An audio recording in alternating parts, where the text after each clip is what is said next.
Hello guys, welcome back to my YouTube channel Tuk Tuk and Mamma's time.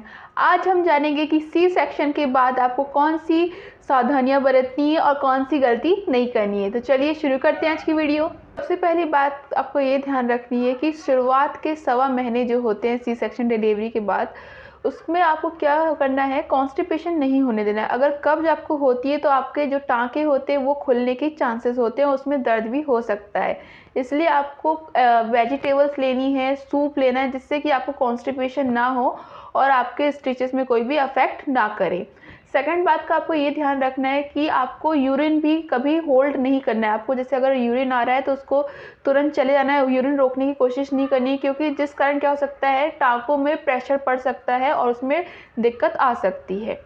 तो इसलिए आपको urine hold नहीं करना है after C section delivery. Next सबसे इम्पॉर्टेंट है ये कि आपको अपने कान और पैर को कवर करके रखना है। आपको ठंड नहीं लगने देना है खुद को, क्योंकि सी सेक्शन डिलीवरी के बाद बॉडी क्या है, बहुत ज़्यादा वीक हो जाती है। उससे क्या हो सकता है, ठंड जल्दी लगती है। इसलिए आपको कान और पैर अपने हमेशा कवर रखने हैं ताकि आपको कोई सर्दी खांसी ना हो, क्योंकि अगर सर्दी खांसी होगी, छींक आएगी आपको, तो आपके टाँकों में वो असर करेगी और आपको सर्दी जो खांसी होती है वो आपके बेबी में भी पास हो सकती है। इसलिए आपको सी सेक्शन डिलीवरी के बाद खास ध्यान रखना है कि आपको ठंड ना लगे। नेक्स्ट आपको ये बात का ख्याल रखना है कि आपको कुछ भी भारी चीज़ नहीं उठानी है। सिर्फ आप अपने बेबी को उठा सकते हो या फिर अपने बेबी जितना भार उठा सकते हो, उससे ज़्यादा भारी चीज़ नहीं उठानी है, क्योंकि ये आपके पूरे टाँके में असर करेगा और आपके बैक पेन भी हो सकता है। इसलिए आपको भारी चीज़ें नहीं उठानी है।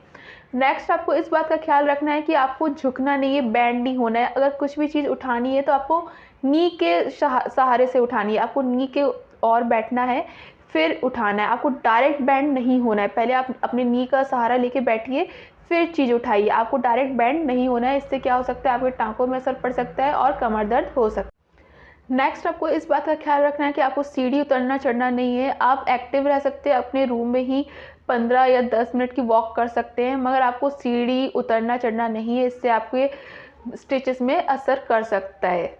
और आपको दूसरी बात का ये ख्याल रखना है कि पोस्टपार्टम डिप्रेशन जो होता है आफ्टर सी सेक्शन डिलीवरी, क्या होता है, जब डिलीवरी हो जाती है तब सब ख्याल रखने लग जाते हैं बेबी का। तो ऐसे में क्या होता है, मदर अकेला फील करने लग जाती है।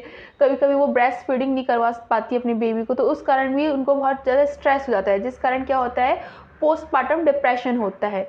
तो आपको इस बात का ध्यान रखना है कि आपको हमेशा खुश रहना है और अपने लिए भी टाइम निकालना है। थोड़ा सा म्यूज़िक सुन लीजिए, सबसे बात कर लीजिए और खुश रहने की कोशिश कीजिए। इससे क्या होगा, आपको डिप्रेशन नहीं होगा।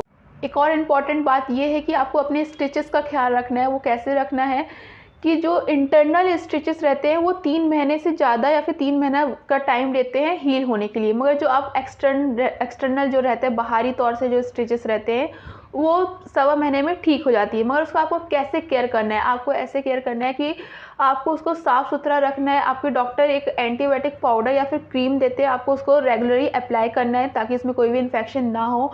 और उसको ज़्यादा नमी नहीं रहने देना चाहिए, क्योंकि उसमें पस बनने के चांसेस रहते हैं। तो इसलिए आपको एकदम क्लीन रखना है, हाइजीनिक रखना है उस एरिया को।